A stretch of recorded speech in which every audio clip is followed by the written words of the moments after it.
During the Second World War, Nazi rule in Europe varied significantly between Western and Eastern Europe, reflecting the differing objectives, racial ideologies, and strategic priorities of the Nazi regime. In Western Europe, Nazi occupation was often relatively more humane, although still characterized by repression, exploitation, and control. In countries like France, Belgium, Denmark, and the Netherlands, the Nazis sought to establish a degree of cooperation and maintain order with minimal disruption. The local administrations were often kept in place to carry out the Nazis' orders, and the German authorities relied on a combination of collaboration, propaganda, and selective repression to maintain control. The Nazis viewed many Western Europeans, particularly those in countries such as Denmark and the Netherlands, as racially similar to Germans, which led to comparatively less harsh treatment. The occupation of France, for example, was characterized by the establishment of the Vichy regime, a collaborationist government that governed the unoccupied sons of France under Marshal Philippe Pétain. The Nazis used local police forces to enforce their policies, and while there was repression, including the arrest and deportation of Jews and political opponents, the day-to-day administration remained largely in French hands. In Denmark, the government cooperated with the German occupiers and managed to retain a large degree of autonomy, including its parliament and monarchy. The Danish resistance grew over time, but Denmark's experience under Nazi rule was less violent than in other occupied countries. In Norway and the Netherlands, there was resistance and harsh crackdowns by the Nazis, but the overall occupation policies still differed significantly from those in the East. Civilian populations in Western Europe experienced strict rationing, curfews, and forced labor conscriptions. But mass executions and widespread systematic brutality were less common than in Eastern Europe. In contrast, Nazi rule in Eastern Europe was marked by extreme brutality, mass murder, and widespread destruction. This was largely because the Nazis viewed the Slavic peoples of Eastern Europe, such as Poles, Ukrainians, and Russians, as racially inferior and saw Eastern Europe as a territory to be conquered, colonized, and exploited for the benefit of the German Reich. In Poland, which was occupied from the very beginning of the war, Nazi policies were particularly harsh.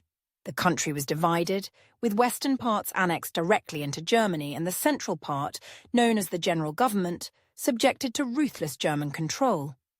Polish elites, intellectuals, clergy and political leaders were targeted for execution or imprisonment, and the general population faced forced labor, displacement, and harsh living conditions.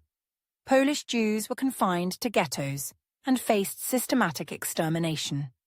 The Nazis aimed to destroy Polish culture and identity by closing schools, universities, and cultural institutions and carrying out mass arrests and executions.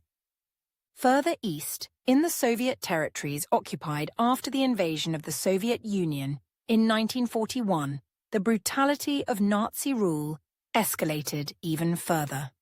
The invasion, known as Operation Barbarossa, was framed as a war of annihilation against what Hitler considered the racially and ideologically inferior Slavs and Bolsheviks. The Nazi occupation in these areas was characterized by a campaign of mass murder, terror, and plunder. Entire villages were burned and civilians were routinely executed or deported. The Einsatzgruppen, mobile killing units, followed the German army into the Soviet Union, systematically murdering millions of Jews, political commissars, partisans, and anyone deemed a threat to Nazi rule. In Ukraine, Belarus, and Russia, millions of civilians were either killed, starved, or sent to forced labor camps in Germany. The siege of Leningrad, which lasted from 1941 to 1944, led to the deaths of over 1 million civilians due to starvation, cold, and bombardment. The Nazis also implemented their plans for Lebensraum, or living space, in the East, which involved the planned displacement, enslavement, or extermination of the local populations to make room for German settlers. This genocidal policy was exemplified by the General Plan Ost, which envisioned the removal of up to 50 million Slavs from Eastern Europe through deportation, starvation, and mass murder. The local populations were subjected to forced labor, arbitrary executions, and severe reprisals for resistance activities.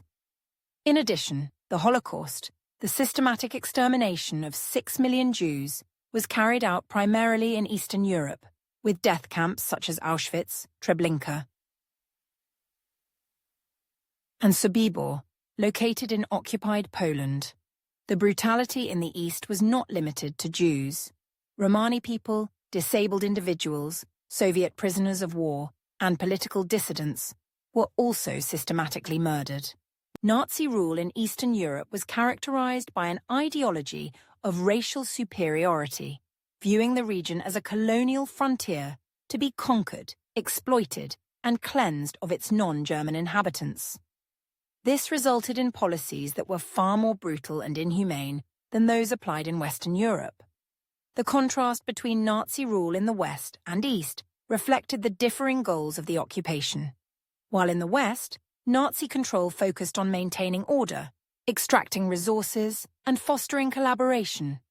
In the East, it was marked by a genocidal campaign of annihilation and domination, reflecting the regime's most radical racial ideologies and objectives.